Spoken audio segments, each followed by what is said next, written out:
Assalamualaikum warahmatullahi wabarakatuh. Halo teman-teman semua, kembali lagi di Your Leadership Camp 4.0 di sesi kedua. Nah, teman-teman, sebelumnya perkenalkan nama aku Kadaria Sakti yang akan memandu acara kita pada kali ini. Nah, sebelumnya juga aku bakal menjelaskan apa sih yang bakal kita bahas pada sesi kedua ini. Jadi teman-teman semua, pada kali ini kita akan membahas tentang pemuda sebagai pemimpin, yang mana kita sebagai generasi penerus bangsa masa depan yang harus bisa memimpin diri sendiri maupun memimpin orang lain nih teman-teman. Kemudian kita sudah ada juga narasumber kita nih teman-teman. Siapa sih yang nggak kenal sosok Kak Shirley Anavita Rahmi nih teman-teman. Aku bakal membacakan terlebih dahulu biodata dari Kak Shirley ini. Nah, riwayat pendidikan Kak Shirley ini, yaitu Kak Shirley S1-nya itu di Universitas Paramadina, Jakarta, Indonesia, dan lanjut ke Swinburne University di Australia, nih teman-teman. Kak Shirley ini merupakan dosen dan entrepreneur nih, guys.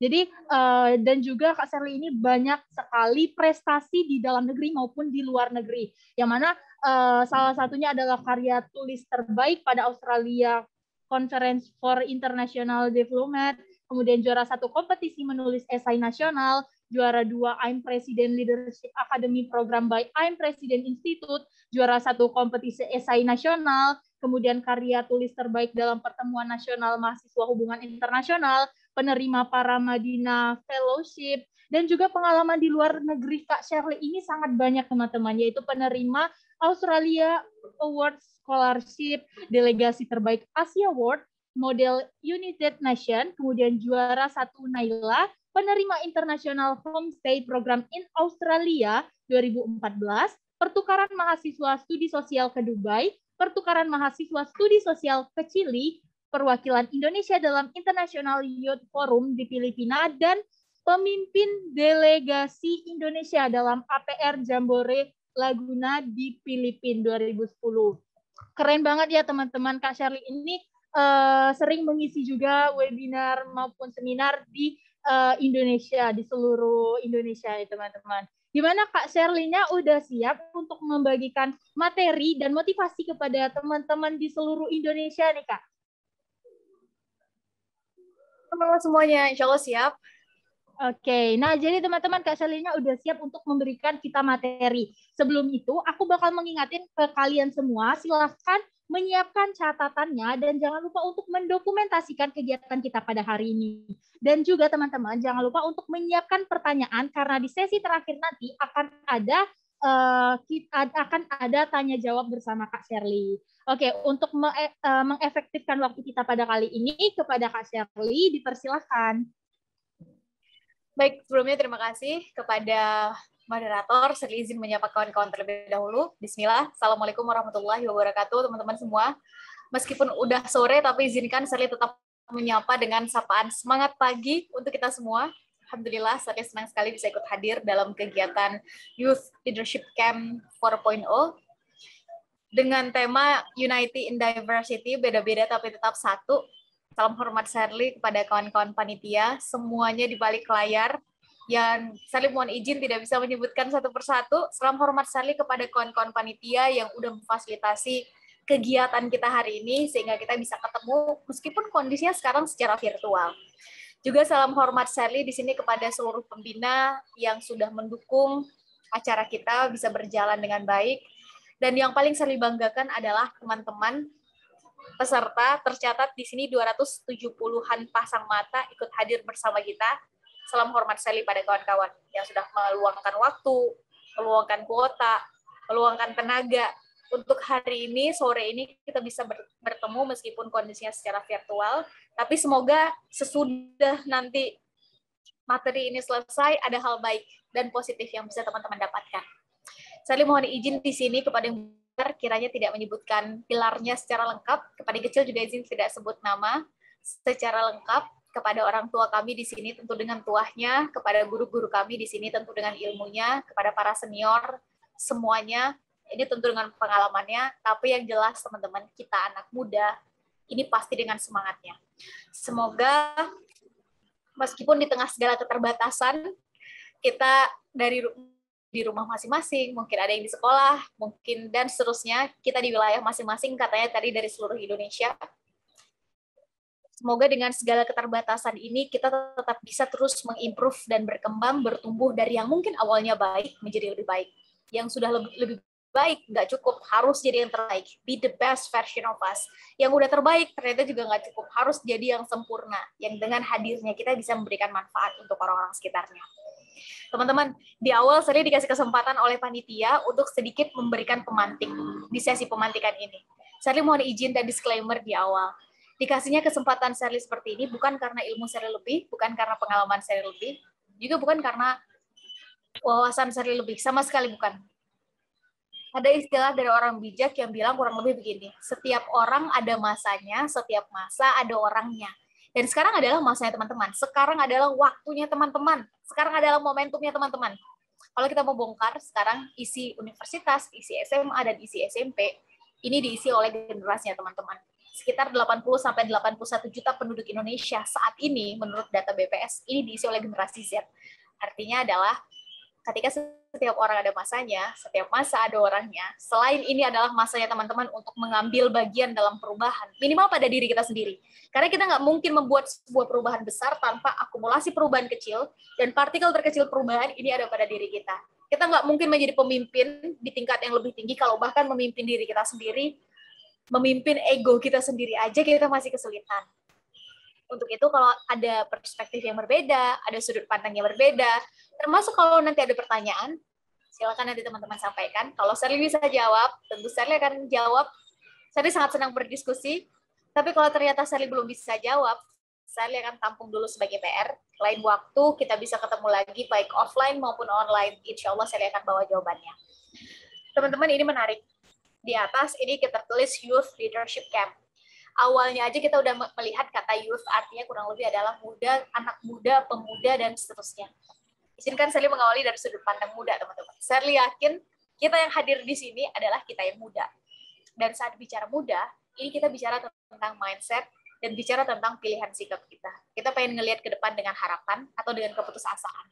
Kita pengen terus-terusan nyalahin keadaan atau ngelihat apa yang bisa kita lakukan.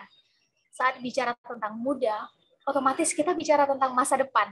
Bener nggak? Anak muda nggak bisa nawarin masa lalu, anak muda nggak bisa nawarin hari ini.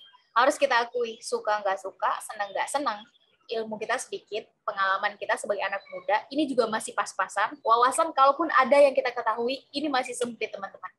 Dengan kata lain, kalau ada hal yang bisa kita tawarkan, itu pasti adalah masa depan. Saat bicara muda, harus juga kita akui, ini bukan baru viral 5, 10, 15, 20 tahun yang lalu. Saat bicara muda, ternyata ini udah trending bahkan dari 14,5 abad yang lalu. Dari 1.400 tahun yang lalu, baik dari timur maupun dari barat, ini udah viral.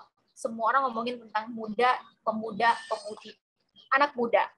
Kalau dari timur, kita sama-sama mengenal istilah yang udah terkenal banget. Syubanul yaum rijalul ghad, rijalul yaum imarul ghad. Dari barat, para filsufnya juga nyebutin, the youth of today are leaders of tomorrow.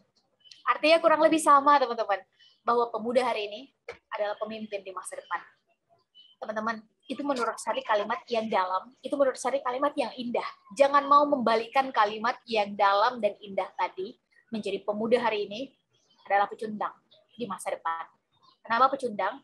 Karena kita nggak ngelakuin apa-apa dari sekarang, kita nggak menetapkan persiapan apa-apa dari sekarang. Kira-kira nih, ke depan kita pengen ngelihat apa? Kalaupun terjadi perubahan, kira-kira kita ambil bagian dalam bidang apa pada perubahan itu? Karena sekarang bukan lagi tentang seberapa besar perubahannya, tapi seberapa mau kita menjadi bagian dari perubahan. Ini menarik, teman-teman. Malcolm X, salah seorang aktivis kemanusiaan asal Amerika Serikat, berkulit hitam, dikucilkan saat dia hidup.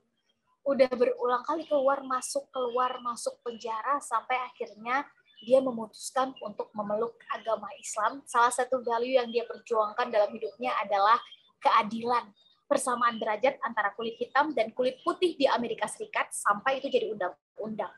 Ternyata udah banyak peneliti sosial yang nyebutin, kalau ada nih presiden pertama Amerika Serikat berkulit hitam sebelum Presiden Obama, maka secara sosial influence yang paling tepat adalah Malcolm X. Teman-teman, Malcolm X pernah bilang kurang lebih begini, The future belongs to those who prepare for it today. Masa depan adalah milik mereka yang mau mempersiapkan hari ini. Dan bicara tentang masa depan, bicara tentang persiapan, kita udah nggak bahas lagi nih, kita laki-laki atau perempuan, kita lahirnya di mana, di tengah kondisi keluarga dengan sosial ekonomi seperti apa, kita melewati masa-masa kita sekarang di tengah COVID-19 apa enggak, sehingga kita disebut-sebut sebagai generasi COVID-19. Kita sedang tidak bahas ini, dan Malcolm X juga tidak sedang dalam kapasitas membahas ini. Bicara tentang anak muda dan masa depan, maka kita semua anak muda selama berani melakukan persiapan dengan 3 cara. Kerja keras, kerja cerdas, dan kerja cepat. Mau nggak mau harus sampai kerja cepat. Karena sekarang kita hidup di industri 5.0. Teman-teman di sini 4.0. Sekarang kita memasuki industri 5.0. Yang satu dari 4 indikatornya ternyata adalah kecepatan. Di zaman teman-teman sekarang, zaman terbuka bukan hanya bagi yang besar mengalahkan yang kecil, tapi yang cepat akan mengalahkan yang besar. Benar nggak? Dan semua infrastrukturnya sekarang ada di tangan teman-teman. Mungkin kalau ada waktu nanti kita boleh sedikit membahas tentang 5.0 dan apa aja sebetulnya skill set yang dibutuhkan, tantangan, dan kira-kira indikator apa aja yang harus kita adaptasi atau agile dengan semua yang terjadi di industri 5.0.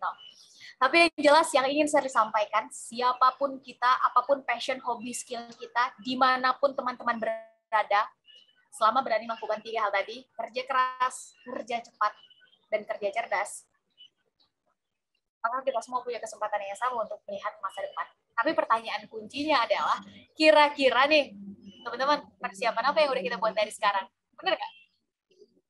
Persiapan apa yang udah kita buat dari sekarang untuk setidaknya ngedesain masa depan kita? Karena masa depan dan perubahan itu didesain.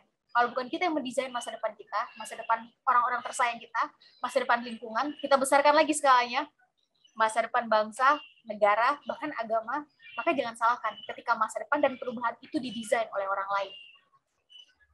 Ini menarik. Saya izin share screen ya, sedikit saja. Ini menarik, teman-teman. Karena ternyata, tadi kita sempat bahas di awal, karena menurut data BPS, ini Sally masih menggunakan data yang tahun lalu. Kalau tahun ini udah meningkat lagi angkanya. Disclaimer dari awal, yang warna kuning ini harusnya adalah post generasi Z. Ini Sally sangat penting. Yang lahir tahun 2013 sampai sekarang, kita mengenal istilahnya adalah generasi alpha. Teman-teman, kalau kita kalkulasikan nih, 3 generasi ini, maka lebih dari 60% dari total penduduk Indonesia ini diisi oleh anak muda. Kalau orang bijak bilang masa depan satu bangsa, ini ditentukan dari karakter anak mudanya. Pengen memperbaiki masa depan satu bangsa, maka perbaiki karakter anak mudanya, and then vice versa. Demikian juga sebaliknya. Kita pengen ngancurin masa depan satu bangsa, maka hancurkan karakter anak mudanya. Maka dengan angka seperti ini, 60% lebih dari total penduduk Indonesia diisi oleh kita anak muda, dan 28-30%-nya adalah generasi teman-teman. Maka bukankah ini waktu yang paling tepat buat kita anak muda segera menetapkan kita ke depan pengen ngelihat kayak gimana? 9 tahun ke depan, 2030. Kak Sally jauh bener kita bahasnya 2030. Coba teman-teman cek. 2030, fixation pertama bonus demografi terjadi di Indonesia. Kira-kira yang dimaksud sebagai manusia-manusia produktif itu adalah, teman-teman bukan? Umur teman-teman sekarang ditambah 9 tahun. Maka teman-temanlah yang dimaksud oleh semua orang sebagai manusia produktif kala itu. Tahun ini kita 76 tahun merdeka, teman-teman. 24 tahun ke depan adalah 2045, 100 tahun Indonesia merdeka. Semua orang menggadang-gadang generasi emas, ini udah dari sekarang.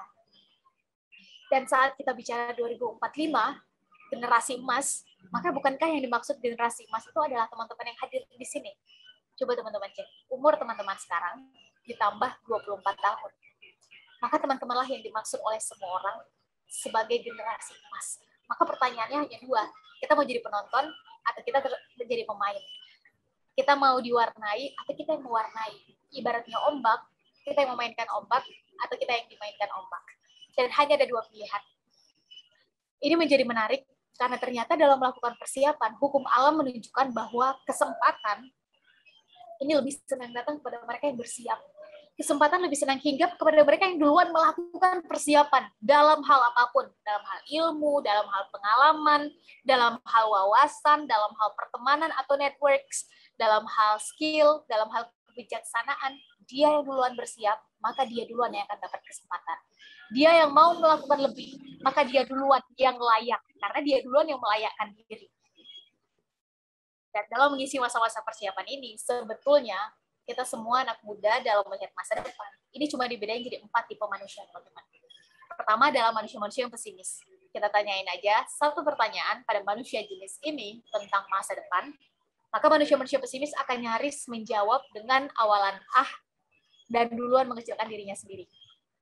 Kira-kira 9 tahun ke depan, teman-teman pengen ngeliat diri sendiri punya karya dalam bidang apa? Itu mereka aja, Kak Ser. Mereka minta pinter, mereka yang rajin-rajin, mereka duluan aja berpikir ke arah sana. Terus kalau kita gimana, teman-teman? Kita nih apalah, Kak, cuma serpihan rengginang. Teman-teman, kira-kira nih, ketika lulus nanti, teman-teman pengen ngeliat diri sendiri kayak gimana? Itu mereka aja, Kak. Mereka yang lebih dekat dengan akses informasi, mereka yang lebih dekat dengan akses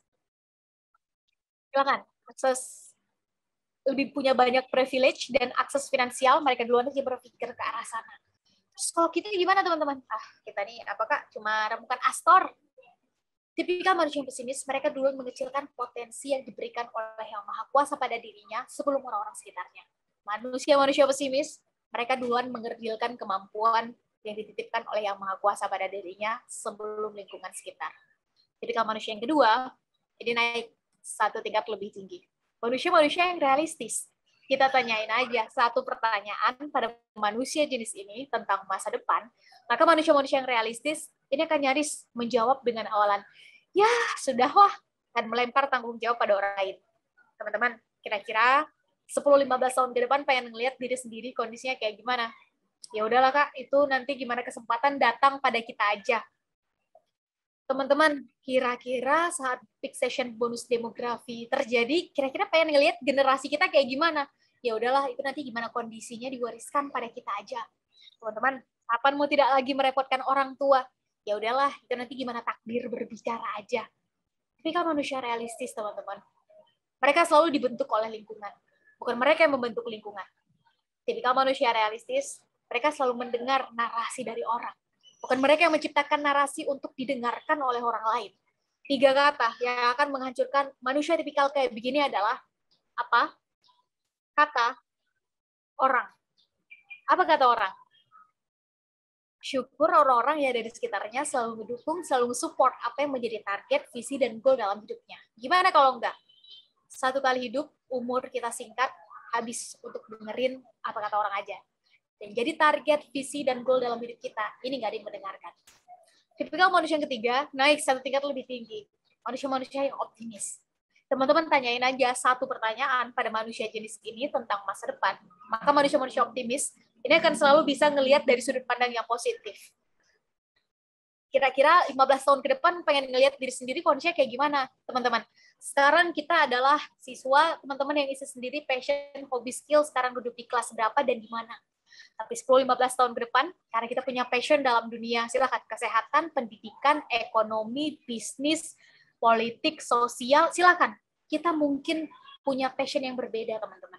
Tapi yang jelas, di tangan manusia-manusia yang optimis, realitas sosial itu diciptakan. Sekarang kita adalah siswa.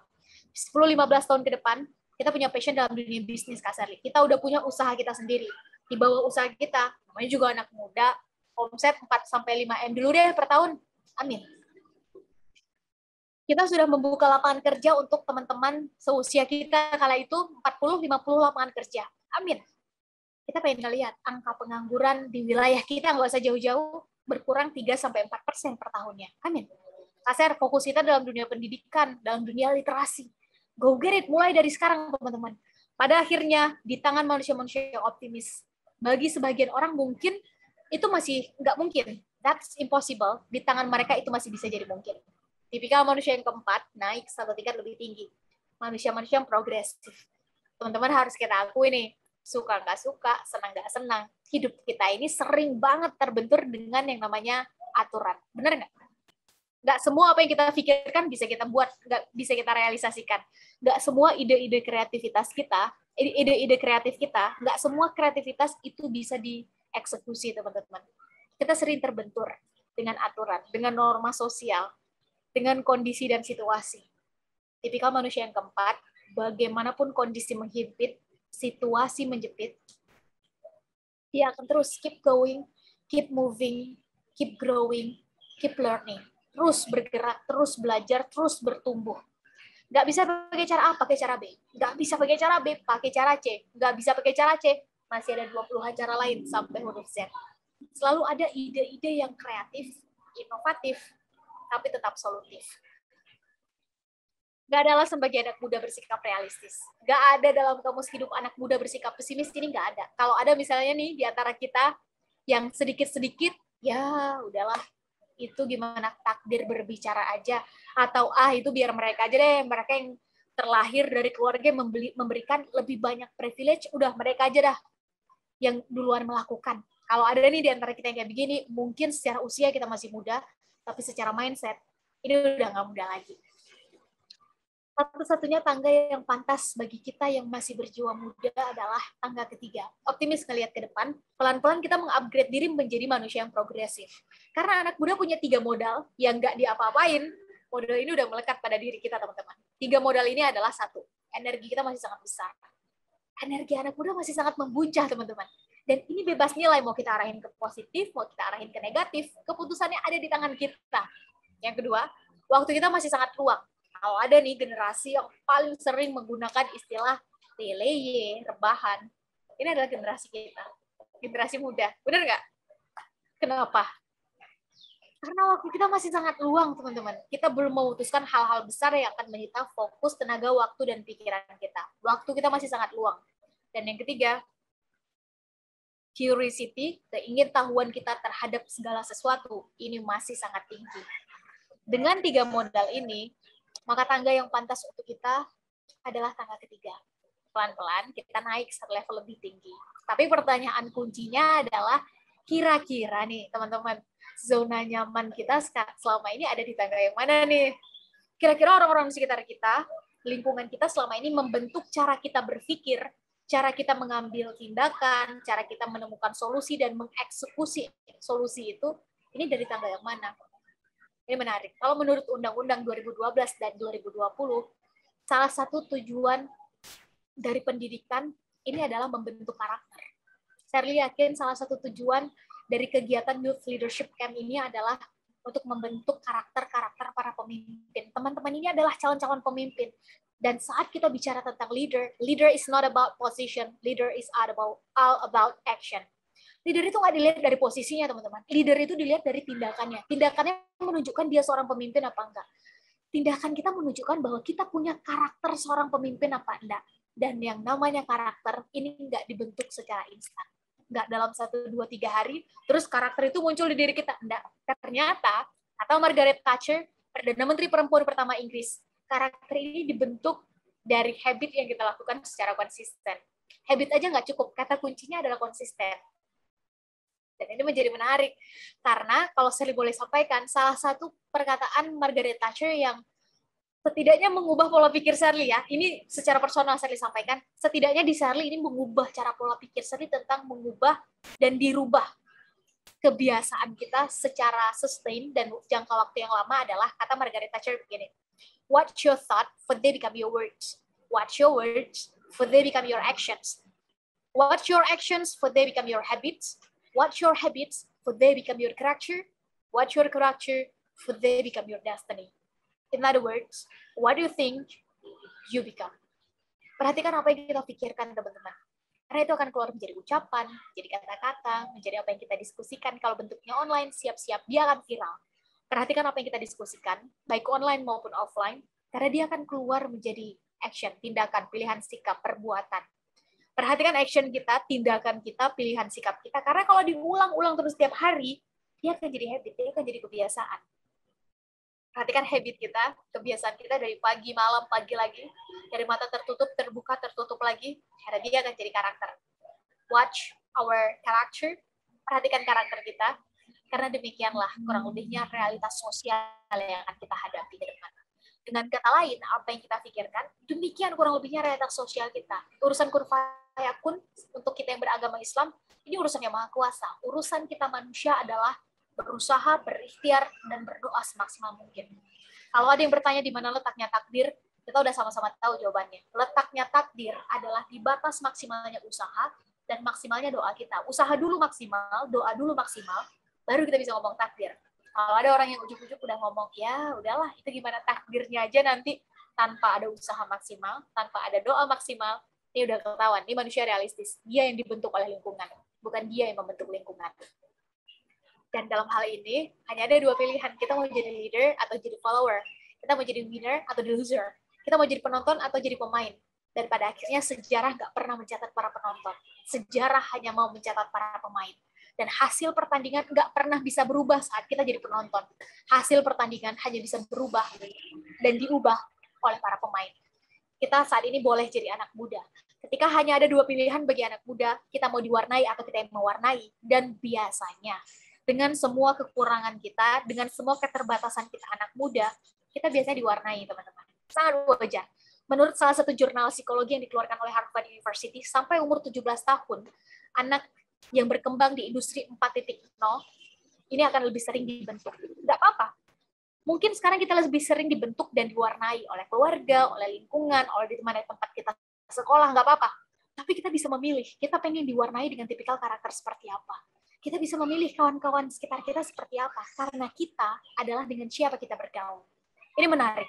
Kalau tadi kata Margaret Thatcher, bahwa apa yang kita pikirkan, demikian kurang lebihnya realitas sosial kita, maka dengan kata lain, pertanyaan kuncinya adalah selama ini mindset kita, pikiran kita ini diberi nutrisi, dikasih makan, di feeding, ini dengan makanan yang seperti apa, teman-teman?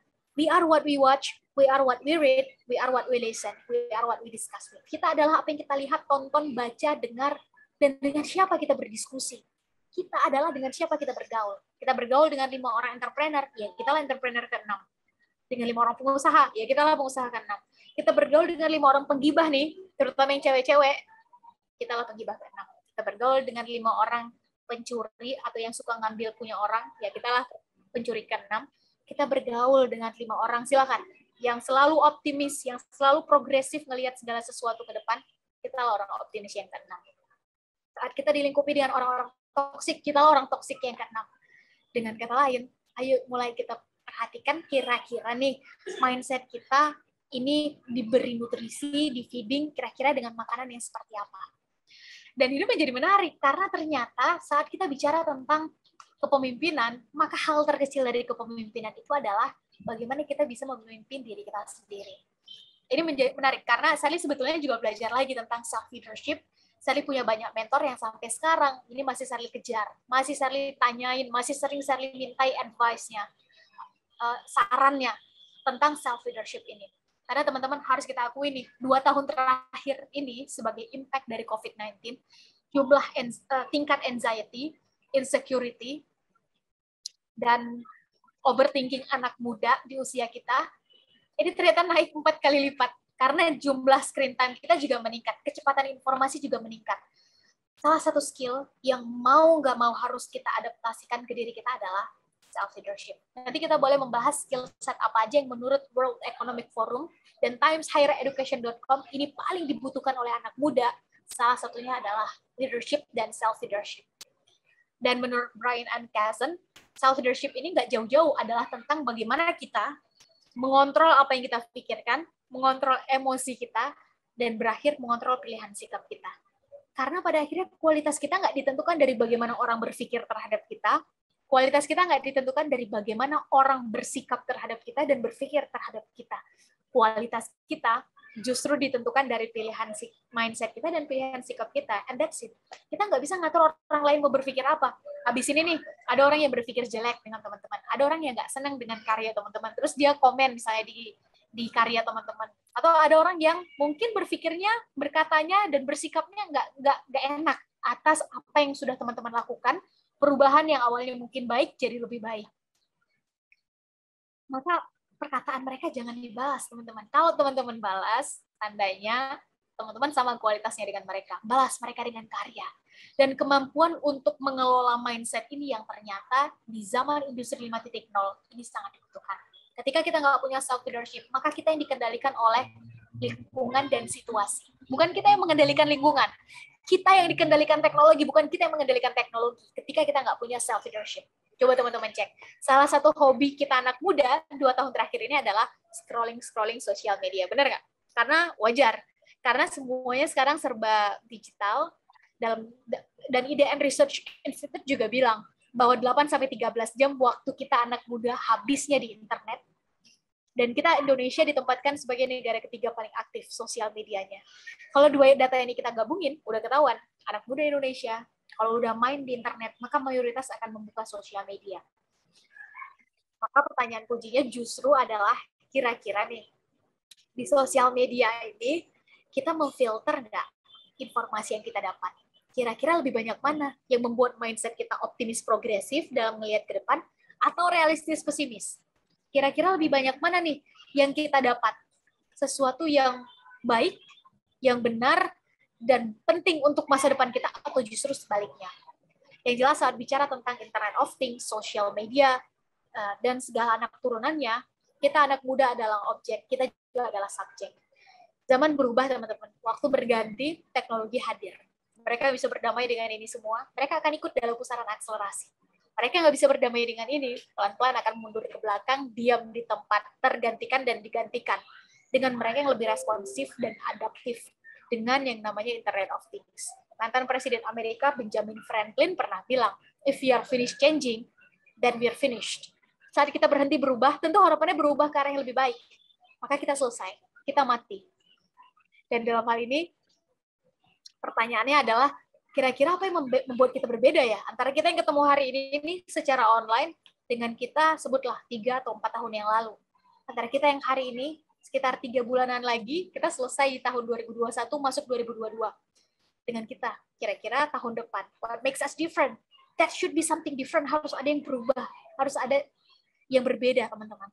Dan ternyata kita semua nih anak muda yang hidup sekarang di industri 5.0 ini adalah termasuk yang harus kita bilang yang beruntung. Segala sesuatu jelas ada pro, ada kontranya. Segala sesuatu pasti ada plus, ada minusnya. Pasti ada benefit, ada kebaikan, pasti ada keburukannya juga. Tapi kalau kata orang bijak, orang yang paling berhak menyesal dalam hidupnya adalah dia yang punya kesempatan tapi tidak memaksimalkan kesempatan itu. Maka kita yang hidup di industri 5.0 adalah yang paling berhak menyesal kalau kita nggak berkarya. Karena kita mendapat semua akumulasi benefit dari industri 1.0 sampai 4.0, ini semuanya ada di generasi kita. Mungkin sekarang mengingat waktu, saya izin tidak menjelaskan secara rinci tentang masing-masing industri, saya yakin teman-teman justru yang paling paham. Tapi yang jelas, bicara tentang industrinya kita, industri 5.0, maka saya ingin sampaikan, teknologi itu hanya alat, teman-teman. Ini bukan lagi tentang teknologi dan alatnya, karena teknologinya udah ada di tangan kita semua. Kita semua udah masuk dalam proses digital. Dan mau nggak mau, kita harus akui sekarang aja kita ketemunya lewat online. It's not about the gun, it's about the man behind the gun.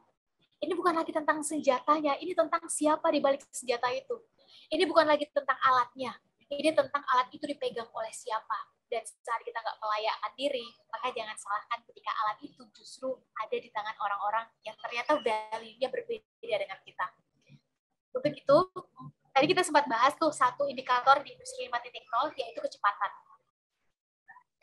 Dan 3 indikator lainnya adalah konektivitas, kolaborasi, dan efektivitas. Kalau bisa 1 hari, kenapa harus 3 hari?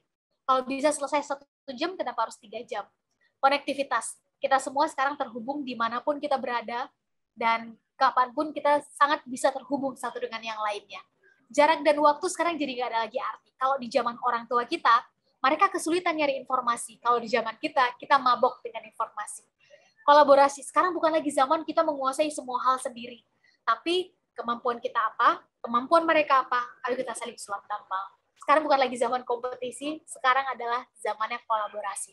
Dan terakhir dari Sally, teman-teman, di zaman kayak sekarang, saya ingin sampaikan begini. Jangan mau jadi manusia yang sibuk.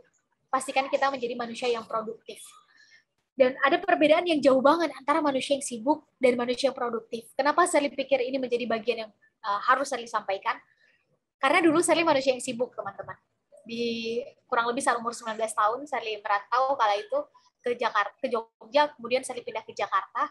Maka tahun pertama Sally kuliah, Sally adalah manusia yang sibuk, dan Sally nggak sadar bahwa Sally adalah manusia yang sibuk. Di tengah segala tantangan kita sekarang, dengan kecepatan informasi, yang hari ini mungkin kita dapat informasi A, besok siap-siap informasi A itu akan tenggelam. Karena akan ada informasi, akan masuk informasi yang B. Too much information, teman-teman. Too noise, terlalu banyak. Dan ini memang zamannya kita. Wajar kalau kita sulit banget untuk bisa fokus. Karena semuanya jadi begitu mudah. Teman-teman cek aja. Sekarang nih, di ikutan kegiatan Youth Leadership Camp 4.0 lewat Zoom, ada berapa tab yang sekarang sedang teman-teman buka. Karena zamannya memang membuat kita jadi bisa multitasking, too much information, fokus itu jadi sangat sulit. Tapi ternyata yang membedakan antara manusia produktif dan manusia yang sibuk, salah satunya menurut James Clear, bukan menurut Sally, menurut James Clear, adalah orang produktif pasti fokus. Orang produktif semua yang dilakukan ini mengarah pada satu goal yang udah ditentuin dari awal. Sedangkan manusia yang sibuk, semuanya diikutin. Hari ini trending A, ikut. Besok viral B juga akan ikut. Lusa hype C juga akan ikut. Keduanya sama-sama terlihat beraktivitas, sama-sama terlihat berkegiatan, tapi tunggu. 2, 3, 4, 5, 10, 15, 24 tahun ke depan, hasilnya beda, impact-nya juga akan beda. Dan menjadi manusia produktif, they always start from the end. Mereka selalu mulai dari akhir ternyata, teman-teman. Ikut satu kegiatan, ini tujuannya kemana? Memulai satu karya, ini hasil akhirnya kemana?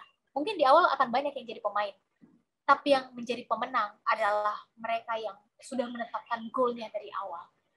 4 pertanyaan yang harus kita jawab untuk mengidentifikasi apakah kita manusia yang sibuk atau manusia yang produktif adalah pertanyaan pertama, siapa kita di masa depan? Teman-teman ini, calon-calon pemimpin ini, kira-kira ngelihat 10-15 tahun ke depan diri sendiri adalah siapa? Saat kita bicara tentang masa depan, bisa jadi 5 tahun ke depan masa depan, 10 tahun ke depan masa depan, 5 menit lagi juga masa depan, besok juga masa depan. Minimal menjawab pertanyaan pertama dengan SMART goal setting. SMART. Harus spesifik, harus terukur. Di masa depan kita adalah manusia yang lebih baik lagi. Pertanyaannya lebih baik dalam hal apa? Bagaimana mengukur bahwa kita lebih baik? Di masa depan kita adalah entrepreneur sukses, Kak Sherly. Pertanyaannya entrepreneur dalam bidang apa dan bagaimana mengukur kesuksesan kita? Dari jumlah omset, dari jumlah profit, dari jumlah sedekah atau berbagi, dari jumlah karyawan atau lapangan kerja yang bisa kita buka, dari jumlah cabangnya, nggak ada masalah. Perbedaan dalam measurement ini nggak apa-apa. Yang apa-apa adalah saat alat ukur orang, measurement orang kita pakai, kita copy paste ke diri kita. Alhasil, kita akan terus ngebanding-bandingin diri dengan orang lain. Yang bisa jadi kelebihan kita beda dengan mereka. Bisa jadi kecerdasan teman-teman berbeda dengan mereka. Mungkin mereka unggul dalam hal linguistik, teman-teman unggul dalam hal kinestetik. Mungkin mereka unggul dalam hal numerical, teman-teman unggul dalam hal seni. Kalau kayak gini yang terjadi, wajar kalau rumput sebelah akan terus lebih hijau daripada rumput yang tengah kita semai. Hanya achievable. Kira-kira dengan resources yang kita punya, itu target bakal bisa kita achieve nggak ya? Jangan-jangan resources kita memang kurang. Kalau memang kurang, maka akui, acknowledge bahwa memang kita kurang masih dalam hal resources, segera cek apakah ini masih bisa kita pelajari. Kalau nggak bisa, mungkin sekarang adalah waktu yang tepat bagi kita untuk kolaborasi. Artinya realistik, bukan jadi manusia realistis, tapi yuk baca lingkungan sekitar. Kira-kira strategi apa yang paling tepat untuk kita gunakan?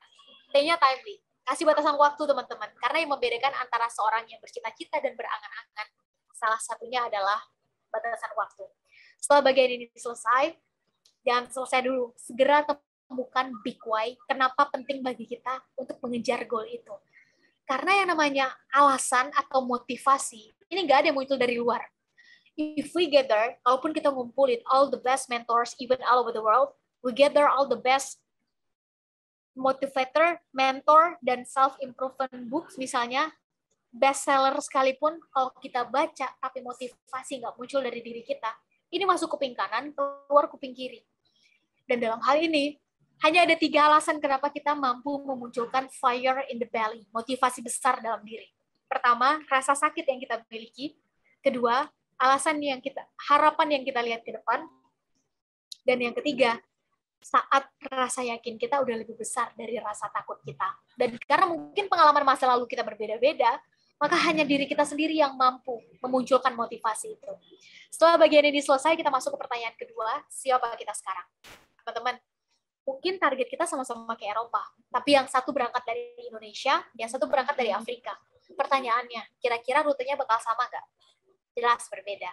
Target kita sama-sama mau ke Jepang atau ke Timur Tengah misalnya. Tapi yang satu berangkat dari Australia, yang satu berangkat dari United States, dari Amerika. Pertanyaannya, kira-kira pathway-nya bakal sama nggak? Jelas berbeda. Starting point kita pasti berbeda-beda. Dan dalam hal ini justru berbeda starting point ini nggak apa-apa, teman-teman. Kita nggak bisa milih starting point kita dari mana. Tapi mau finishing point kayak gimana, ini jadi tanggung jawab kita. Dan kita dikasih waktu untuk mempersiapkannya. Untuk itu, ayo kita mulai tanya ke diri kita sendiri. Pertanyaan kedua adalah, siapa kita sekarang? Di mana starting point kita? Menjawab pertanyaan kedua, ini minimal dengan analisa SWOT. SWOT. Strength, weakness, opportunity, threat. Apa kelebihan kita, apa kekurangan kita, apa opportunity yang tersedia ke depan, dan apa kira-kira tantangan atau ancamannya. Mengetahui kelebihan, ini bukan untuk kita sombong, teman-teman. Tahu kelebihan, agar kita bisa segera fokus memaksimalkan kelebihan yang kita miliki. Tahu kekurangan bukan untuk insecure, tapi agar kita bisa segera mencari kawan yang bisa kita ajak sulam tampal. Setelah bagian ini selesai, otomatis kita akan kenal dengan minimal siapa diri kita sendiri deh, karena kelebihan dan kekurangan kita ketahui. Gak ada orang sukses yang gak kenal dengan dirinya. Orang sukses pasti tahu kelebihannya apa. Gak ada orang sukses yang gak punya self-awareness. Ketika minimal analisa SWOT pada diri kita ini mampu kita jawab, maka kita masuk ke nomor 2, kita mulai punya self-awareness. Ketika kita udah punya self-awareness, setidaknya kita bisa confident dengan diri kita sendiri. Kita tahu bargaining position kita di mana. Kalau ada pertanyaan, apa yang membuat kita nggak confident, kenapa kita nggak confident, gimana caranya kita mengatasi insekuritas, ngerasa insecure, maka teman-teman, orang yang insecure adalah ciri-ciri orang yang nggak tahu kelebihannya apa. Setiap kita manusia, ini adalah masterpiece yang Tuhan ciptakan. Setiap kita ini unik dengan cara kita, setiap kita pasti dikasih kelebihan. Pertanyaannya adalah, apakah kita kenal dengan diri kita dengan tahu setidaknya minimal kelebihan apa yang Tuhan titipkan. Setelah kita kenal dengan diri kita sendiri, confident muncul, kita masuk ke pertanyaan ketiga. How? Bagaimana? Ini tentang action. Yang mahal dari karya adalah eksekusinya, teman-teman. Kalau hanya beride dan bergagasan, ini banyak yang bisa melakukannya. Tapi hanya mereka yang mau mengambil resiko yang akan mengeksekusi ide dan gagasan mereka. Dan dalam hal ini, kalau kita udah masuk ke nomor 3, how, maka target kita di sini nih misalnya. Sekarang posisi kita di sini. Segera cek kira-kira ini gap-nya seberapa jauh, dan segera cek kira-kira skill set apa aja yang perlu kita pelajari. Lihat 5 tahun misalnya, pecah dari target tahunan, bulanan, mingguan, harian. Jadi semua aktivitas yang kita lakukan, itu namanya produktif. Bukan lagi sekedar sibuk. Pertanyaan terakhir sekaligus penutup, kita pengen ninggalin apa untuk generasi sesudah kita? Karena setiap orang ada masanya, tadi di awal sempat kita bahas, setiap orang ada masanya, teman-teman. Dan waktu kita terlalu berharga untuk sekedar kita habiskan bermain-main dan bersenang-senang semata. Saya izin mengutip perkataan salah seorang guru besar bangsa, Buya Hamka, yang pernah bilang kurang lebih begini, kalau hidup hanya sekedar hidup, kata Buya Hamka, maka babi di hutan juga hidup. Kalau hidup hanya sekedar bekerja, makan, bermain-main, bersenang-senang, maka monyet di hutan juga melakukan hal yang sama. Kita manusia dikasih ini, dan dikasih ini hati untuk berempati. Ayo kita kolaborasikan keduanya, dan siap-siap, gebrakan-gebrakan besar sama-sama bisa kita buat. Kalau 4 pertanyaan tadi bisa kita jawab, maka sebetulnya nggak ada cita-cita yang terlalu tinggi. Yang ada langkah kitanya aja, jangan-jangan yang terlalu pendek. Nggak ada visi terlalu besar, nggak ada, teman-teman. Yang ada misi kitanya aja, jangan-jangan yang terlalu kecil. Ayo kita panjangkan langkah kita, besarkan misi kita, maka target, visi, goal, dan cita-cita ini akan merapat dengan sendirinya, sesuai dengan kelayakan dan kesiapan kita. Tapi kan masa depan nggak pasti, Kak Sherly. Sepakat, masa depan itu nggak pasti. The future is unpredictable. Masa depan itu nggak pasti, teman-teman. Justru nggak menarik kalau masa depan kita pasti. Masa depan itu nggak pasti. Tugas kita manusia adalah berusaha dan berdoa semaksimal mungkin. Selebihnya tetap kita serahkan ke Sang Maha Sutradara. The future is unpredictable. Saya sepakat 100%. But the best way to predict our future is create it now. Cara terbaik memprediksi masa depan kita adalah buat itu dari sekarang. Dan orang yang paling bertanggung jawab untuk masa depan kita adalah diri kita sendiri. Bukan orang tua kita, bukan guru-guru kita, bukan kawan-kawan kita, bukan kakak kita, bukan paman kita. Kita adalah orang yang paling bertanggung jawab untuk masa depan kita. Dan pastikan kita get involved, kita terlibat dalam proses mempersiapkan masa depan kita besarkan lagi masa depan orang-orang di sekitar kita, masa depan lingkungan kita, masa depan bangsa, negara, syukur-syukur masa depan agama kita. Pastikan kita punya growth mindset, karena hanya mereka yang punya growth mindset yang akan terus belajar. Dan ketika kita terus belajar mah sekarang bisa dari mana aja ya. Sekarang kita hidup di zaman yang belajar bisa dari mana aja. Nggak cukup belajar hanya di dalam kelas. Ketika belajar hanya kita artikan sebagai hadir di dalam kelas, kalau sekarang konteksnya online, maka mengucapkan hadir Pak, hadir Bu, saat absensi, mengisi link absensi, mendapat nilai hitam di atas putih yang nanti akan kita pegang sebagai ijazah, kita artikan sebagai belajar, maka kita mengerdilkan arti pendidikan. Belajar sekarang bisa dari mana aja, dan aksesnya sekarang udah ada di tangan teman-teman. Buktinya sekarang kita ketemunya lewat online. Keep being a long life learner. Dengan demikian kita akan terus bertumbuh. Dari yang mungkin awalnya kita baik, menjadi lebih baik. Lebih baik is not enough. Better is still better. Ketika ada yang the best, siap-siap. Kita akan kalah dengan seleksi alam, kesempatan jauh lebih senang hinggap kepada mereka yang terbaik di bidangnya. Dan saat kita bicara passion, passion bukan hanya sekedar menyukai sesuatu, tapi kita akan terus berupaya bertumbuh di bidang yang kita senangi. Dan pada akhirnya, the best aja nggak cukup. Karena kita mungkin boleh punya banyak pencapaian dalam hidup, menang A, menang B, juara A, juara B, nggak apa-apa. Itu bagus melengkapi portfolio kita. Berlomba-lomba dalam kebaikan. Tapi ternyata, sejarah mencatat pencapaian tertinggi yang bisa dibuat oleh seorang anak manusia adalah saat hadirnya bisa ngasih impact untuk orang-orang sekitarnya. Sebagai penutup, saya ingin bilang gini, power itu kan bisa kita artikan banyak ya teman-teman. Ilmu itu power, pengalaman power, kekuasaan power, finansial atau ekonomi itu power, keterkenalan itu power. Power itu harus ada di tangan orang-orang baik. Dan pastikan teman-teman yang hadir di sini adalah orang-orang baik itu. Mungkin itu yang bisa saya sampaikan dalam sesi pemantikan ini. Mohon maaf sekiranya melebihi waktu yang disediakan, tapi di sisa waktu yang ada, saya sangat terbuka untuk berdiskusi. Silakan. Baik, terima kasih banyak kepada Kak Sherly yang sudah memberikan materi kita pada kali ini. Kayaknya teman-teman semua udah banyak nih termotivasi dari apa yang telah disampaikan oleh Kak Sherly. Kemudian kita lanjut nih ke sesi tanya jawab. Jadi bagi teman-teman yang ingin bertanya langsung kepada Kak Sherly tentang pemuda menjadi pemimpin, pemuda sebagai pemimpin, silahkan raise hand nih teman-teman. Nanti akan dipilih random oleh panitianya. Oke, kayaknya udah banyak nih yang raise hand. Boleh kakak panitia tolong pin satu orang terlebih dahulu.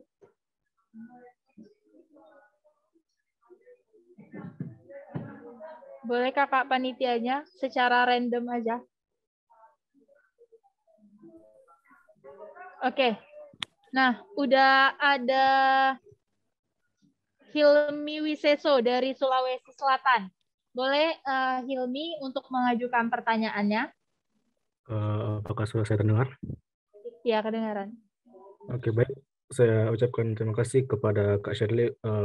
Materinya sangat insightful sekali, sangat bagus sekali untuk para pemuda di webinar kali ini. Jadi saya mempunyai pertanyaan, jika kita sebagai pemuda sudah memiliki atau mempunyai passion ataupun rencana kedepannya itu mau seperti apa, dan kira-kira sudah berjalan 30 atau 40%. Tetapi pada saat berjalan ke 50%-nya itu kita merasa struggle ataupun kayak kayak merasa hilang motivasi gitu, Kak. Jadi mungkin kita nge-stuck perjalanan ke 50%-nya gitu. Jadi apakah ada tips and trick atau solusi yang bisa Kak Sherly berikan kalau misal kita punya kasus kayak gitu, Kak? Terima kasih. Oke, makasih kepada Hilmi yang sudah bertanya. Mungkin kepada Kak Sherly bisa langsung dijawab. Baik, terima kasih sebelumnya kepada Hilmi. Salam kenal dari Sherly. Salam untuk teman-teman di Sulawesi Selatan. Ini pertanyaannya barusan saya dicatat. Sherly, mohon maaf agak nunduk karena nyatat ya teman-teman, bukan main HP. Hilang motivasi, gimana caranya supaya kita bisa konsisten dalam mengejar target atau cita-cita atau goal yang sekarang sedang kita kejar. Hilmi, teman-teman semuanya, termasuk Sally bilang ke diri Sally sendiri sebetulnya, naik turun semangat itu adalah hal yang wajar. Gimana aja naik turun, apalagi semangat, bener nggak? Jadi naik turun semangat itu adalah hal yang wajar. Kita lagi semangat nih, kemudian kita pengen lele, ya pertama saya ingin sampaikan, kalau memang itu adalah hak tubuh kita, maka berikan.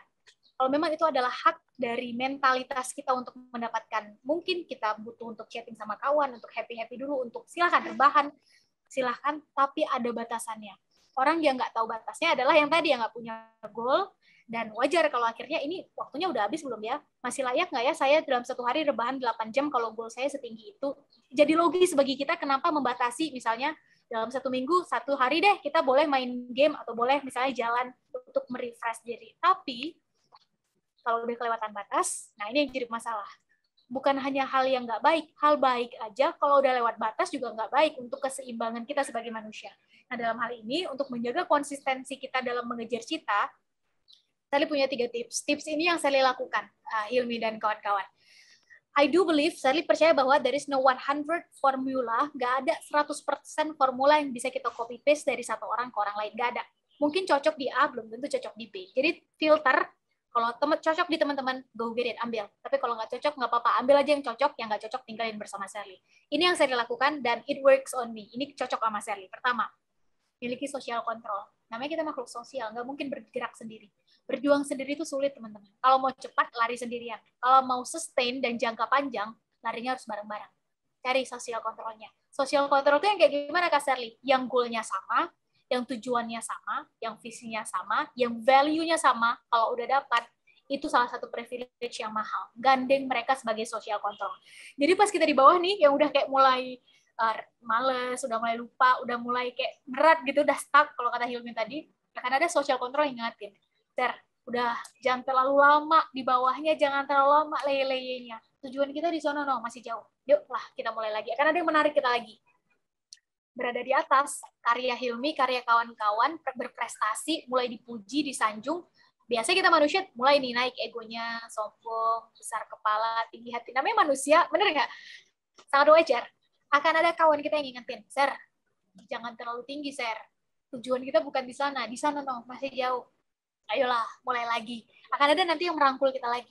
Berada di atas nggak terlalu merasa tinggi, terus dipuji, kita nggak akan terbang. Berada di bawah, kita juga nggak akan merasa terlalu rendah. Prosesnya sangat terukur.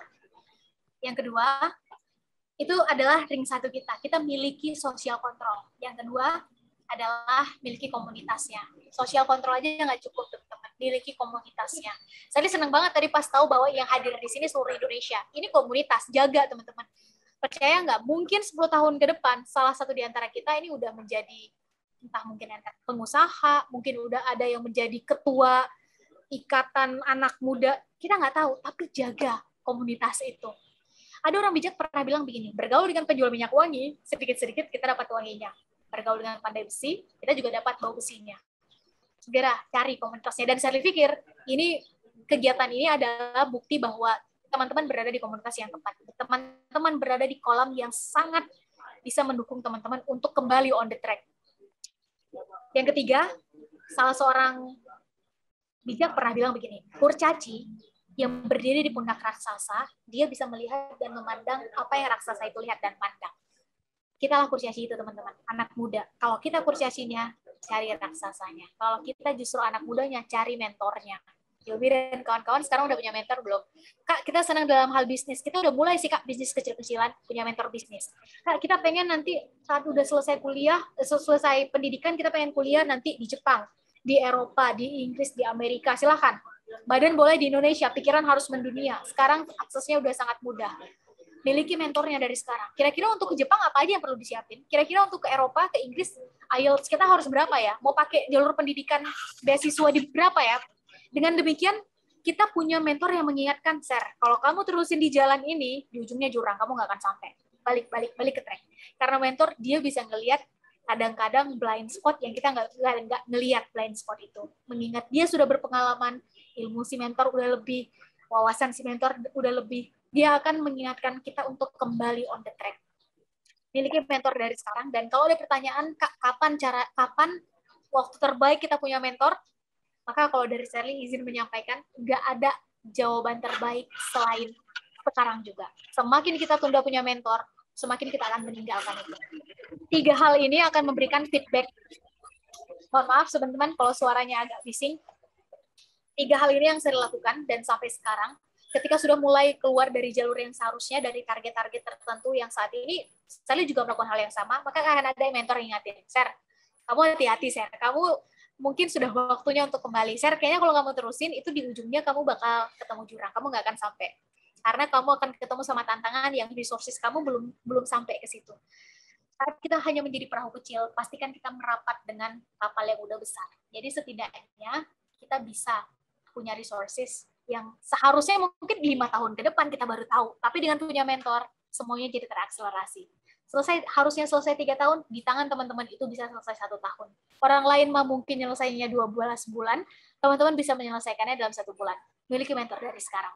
Mungkin itu jawaban dari Sherly untuk Hilmi dan kawan-kawan. Semoga menjawab dan setidaknya memberi perspektif untuk kita semua. Silakan. Oke, gimana nih Hilmi? Udah terjawab belum pertanyaannya tadi? Ya Kak, udah dapat pencerahan gimana solusinya gitu Kak. Terima kasih Kak. Oke. Terima kasih juga kepada Kak Sherly yang sudah menjawab pertanyaan dari Hilmi tadi. Gimana nih Kak? Kita lanjut satu lagi atau udah nih? Boleh satu lagi? Oke, satu lagi. Boleh dong panitia Pin? Nah, ada Jihan Azelia dari Jakarta Timur. Boleh langsung menanyakan? Assalamualaikum warahmatullahi wabarakatuh. Perkenalkan nama saya Jihan. Sebelumnya saya izin bertanya Kak. Misalkan kita mempunyai mimpi besar, namun tidak didukung oleh keluarga maupun keadaan. Itu menurut Kak Sherly, kita dengarkan apa kata orang tua, apa kata diri sendiri ya Kak? Terima kasih. Oke, makasih kepada Jihan yang sudah bertanya tadi. Boleh Kak Sherly langsung menanggapi pertanyaan tadi? Baik, terima kasih Jihan dan salam kenal untuk Jihan. Saya ingin sampaikan gini, ketika teman-teman punya cita-cita dan ternyata nggak sesuai dengan apa yang diinginkan orang tua dan teman-teman mau memperjuangkan cita-cita teman-teman, kuncinya di keputusan teman-teman ya. Karena kalau kita nggak ngotot, maka ya udah, berarti kita yang dibentuk. Hanya ada 2 pilihan. Dan ini bukan tentang benar salah, ini tentang pilihan. Dan ketika teman-teman sudah mulai yakin dan ingin memperjuangkan cita-cita teman-teman, ternyata lingkungan tidak sewarna atau tidak sejalan, maka selamat. Saya pengen ngucapin selamat. You are on the growing phase. Teman-teman berada pada fase bertumbuh. Karena teman-teman mulai berpikir, mulai menalar, kayaknya nggak itu deh yang saya inginkan. Hanya mereka yang masih dalam tanda kutip ingin terus berada di zona nyaman yang membiarkan orang lain yang membentuk masa depannya. Untuk itu saya pengen ucapin dulu selamat. Nah, dalam hal ini, saya menjawab mungkin berdasarkan apa yang saya lakukan kali ya. Jadi, saya beberapa kali berada di titik yang sama seperti Jihan. Orang tua kepengennya sering lanjutin kuliah di bidang tertentu, saya nggak mau. Orang tua pengen sering lanjutinnya di mana, saya pengennya kemana. Pulang-pulang dari Australia, orang tua kepengennya sering mendaftar di salah satu institusi tertentu, saya kepengennya apa. Jadi sering berbeda pandangan. Dalam hal ini saya ingin bilang begini, orang yang paling bertanggung jawab untuk masa depan adalah diri kita sendiri, dan orang tua yang baik adalah yang menginginkan yang terbaik untuk anaknya. Itu 2 poin dulu sebagai dasar. Kalau orang tua kita baik, dan dalam hal ini saya yakin orang tua teman-teman di sini adalah orang tua yang baik, ini pasti inginkan yang terbaik untuk anaknya, untuk teman-teman semua. Kalau mindset-nya kayak begini, maka perbedaan pandangan dengan orang tua ini nggak kita anggap musuh, tapi kita ajak untuk berdiskusi. Maka kata kunci pertama adalah komunikasi. Kebanyakan ternyata masalah antara anak dan orang tua, kakak dan adik, guru dan murid, teman dan teman adalah komunikasi. Komunikasikan, teman-teman maunya apa? Orang tua pengen kita masuk ke kedokteran, tapi kita kepengennya adalah ke desain, Kak. Silahkan, komunikasikan. Orang tua pengen kita ngambil jurusan pendidikan, atau IT, atau bahasa Inggris, tapi kita kepengennya adalah, silakan, entrepreneur, Kak. Teman-teman komunikasikan dengan orang tua. Yang teman-teman inginkan apa, kenapa, bagaimana cara mencapainya, dan seterusnya. Minimal 4 pertanyaan tadi kejawab deh. Nah, biasanya komunikasi berhenti di komunikasi. Nah, ini nggak cukup. Komunikasi harus sampai paham. Orang tua harus paham sebetulnya Jihan inginnya apa. Orang tua harus paham sebetulnya yang kita semua inginkan itu kayak gimana. Jangan-jangan selamanya orang tua ya sekedar mendengar tapi nggak paham. Sebetulnya kondisinya sekarang berbeda dengan zaman mereka. sebetulnya yang dibutuhkan anak zaman sekarang berbeda dengan anak muda di zaman mereka, maka komunikasikan sampai paham. Itu kata kunci yang pertama. Itu kalimat kunci pertama. Kalimat kunci yang kedua, tidak semudah itu Ferguson. Tidak semudah kita komunikasi, terus orang tua langsung percaya, ya enggak gitu. Biasa orang tua nggak akan percaya dengan cita-cita kita, dengan apa yang ingin kita perjuangkan. Maka kata kuncinya adalah proof. Buktikan kalau teman-teman serius. Caranya gimana? Bertanggung jawablah. Caranya gimana kok bertanggung jawab? Misalnya, teman-teman mulai bisa ngerjain segala sesuatu, nggak perlu disuruh-suruh. Teman-teman mulai menghadirkan solusi di setiap masalah, minimal masalah teman-teman sendiri. Ada tugas, selesaikan tepat waktu. Bahkan kalau bisa nih, butuhnya 7, teman-teman hadirkan 8. Ada perlombaan, teman-teman ikut menang misalnya. Dengan demikian orang tua akan melihat, oh ternyata dia serius dengan cita-citanya. Oh dia ternyata serius dalam bidang itu. Oh ternyata dia serius ingin menggeluti satu hal yang ternyata menurut kita itu nggak ada masa depan, ternyata dia melihat ada masa depan lewat karya. Buktikan. Karena karya itu yang akan berbicara secara nyata seberapa serius kita dan di mana kualitas kita sebetulnya. Setelah bagian ini selesai, biasanya trust itu akan muncul tapi nggak banyak, mulai.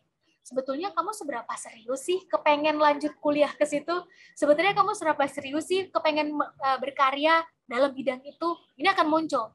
Nah, dalam hal ini pertahankan, kunci selanjutnya adalah konsisten, dan biasanya yang paling sulit dari kepercayaan itu adalah menjaga kepercayaan. Bukan mendapat, kalau mendapat kita masih punya eager, kita masih punya keinginan besar, tapi udah dapet. Nah, biasanya kita suka tidak menjaga kepercayaan itu. Padahal, kepercayaan itu kalau dijaga, dengan sendirinya, domino impact-nya akan membuat kepercayaan itu besar, mungkin dari orang tua, menjadi lingkungan yang mempercayai kita. Awalnya misalnya lingkungan melihat ngapain perempuan kuliah jauh-jauh, misalnya gitu ya. Kalau pada akhirnya nanti akan kembali ke titik-titik gitu, teman-teman yang isi sendiri. Tapi ketika teman-teman membuktikan bahwa kita bisa kok dipercaya, kita tahu sampai di mana, kita tahu batasan dan aturannya, dan tidak meninggalkan landasan dasarnya, maka siap-siap lingkungan juga akan memberi percaya pada teman-teman. Lebih besar lagi, publik, bangsa, negara, yang pada akhirnya syukur-syukur ini menjadi narasi yang baik yang beredar di masyarakat. Begitu 4 kata kunci itu yang saya pikir nggak usah jauh-jauh pakai teori-teori, itu yang saya lakukan dan sampai sejauh ini cukup efektif di Serling. Ketika berbeda pandangan, maka selamat, itu tanda atau ciri-ciri terjadi perubahan. Karena perubahan nggak mungkin terjadi kalau nggak ada yang melawan arus. Kalau kita ngikut arus terus, ya nggak akan terjadi perubahan. Ikan baru disebut bisa hidup ketika dia bisa berenang melawan arus. Kalau ikan udah ngikut arus, tandanya itu ikan yang mati. Kita main layang-layang, teman-teman. Baru bisa dibilang main layang-layang saat layang-layang kita melawan arah angin. Kalau layang-layang kita udah ikut angin, tandanya itu layang-layang yang putus. Anak muda baru dibilang berjiwa muda saat kita berani melawan arus. Ketika ternyata keinginan kita dan keinginan orang tua ini udah mulai bentrok, maka dan kita mau memperjuangkannya, maka selamat, tandanya teman-teman berada pada fase bertumbuh. Mungkin itu yang bisa saya sampaikan kepada Jihan dan kawan-kawan yang sekiranya punya masalah yang sama. Tetap semangat, nggak ada masalah. Ini tentang pembuktian. Seberapa ngotot kita dengan seberapa ngotot kita dengan cita-cita kita. Dan kalau bukan kita yang ngotot dengan cita-cita kita, jangan harap orang-orang di sekitar kita mau percaya bahwa kita serius memperjuangkan itu. Itu mungkin yang bisa saya jawab untuk pertanyaan kedua dari Jihan. Semoga menjawab dan syukur bisa memberi perspektif lebih. Silakan dikembalikan dulu pada moderator. Oke, terima kasih kepada Kak Shirley dan Jihan yang sudah menanya dan menjawab pertanyaan tadi. Bagus banget nih pertanyaan dari Jihan tadi. Oke teman-teman, mungkin lanjut ke sesi selanjutnya dikarenakan waktu juga sudah lumayan lewat. Kita lanjut ke sesi dokumentasi terlebih dahulu nih. Silakan teman-teman yang belum open kamera terlebih dahulu karena kita akan sesi dokumentasi. Oke. Slide pertama, 1, 2, 3. Lanjut teman-teman, slide kedua. 1, 2, 3. Slide selanjutnya. 1, 2, 3. Slide selanjutnya. 1, 2, 3.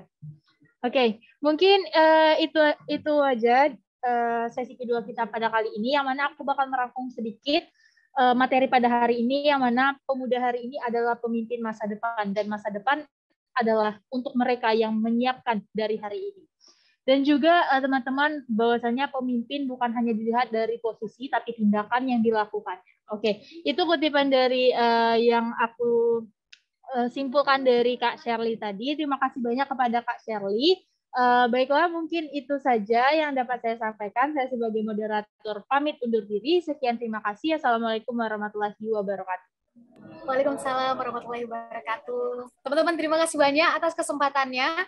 Saya mohon izin pamit undur diri. Untuk itu saya tutup dulu. Billahi taufik wal hidayah. Assalamualaikum warahmatullahi wabarakatuh. Terima kasih teman-teman. Waalaikumsalam warahmatullahi wabarakatuh. Tetap sehat ya semuanya.